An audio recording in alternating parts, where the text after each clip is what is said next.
Je vais vous montrer une autre séquence, comment les Russes se moquent de nos difficultés par rapport au manque, aux inquiétudes autour de l'énergie. En somme, quasiment de nos débats à l'Assemblée et de la manière dont on essaye de rassurer les Français.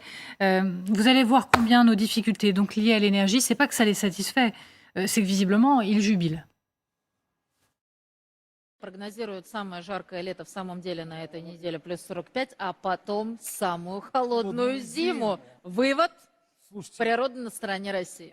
слушайте, силы добра всегда на нашей стороне. При том, что надо понимать, слушайте, если людям предлагают всерьез, их правительство, мы это обсуждали не раз там, экономить на воде, и я тут прочитал, новая идея появилась, знаете, ходить в душ и, простите, по малой нужде одновременно, чтобы не использовать два раза, там, два... Не извиняйтесь, это не касается, слава богу, Российской Федерации. Это официальные рекомендации для них. Я каждый раз говорю: Боже, храни Россию, потому что мы живем в великолепной стране, и в стране, которая заботится о своих гражданах. И правительство у нас такое, и президент в том числе.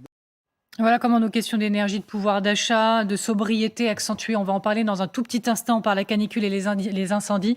Donc ils jubilent. En fait, quelque part, les difficultés, elles ne sont pas comparables à ce qu'on vit, mais pas du tout avec l'Ukraine. Mais c'était aussi dans le plan de pouvoir nous mettre de cette manière-là un petit peu à genoux, nous aussi, et de pouvoir dire regardez comme vous êtes faibles. En fait, ce qu'il faut bien comprendre, c'est que d'abord, vous l'avez dit, je crois, Poutine parle d'abord et surtout et quasi exclusivement à son peuple, aux siens, à la Russie, en fait. Il ne parle pas à nous. Depuis le début, on a dit qu'il avait perdu la guerre de la communication. En réalité, il ne fait pas de propagande vis-à-vis de l'Occident, ça ne l'intéresse pas. Il parle aux Russes. Et donc, il faut quand même...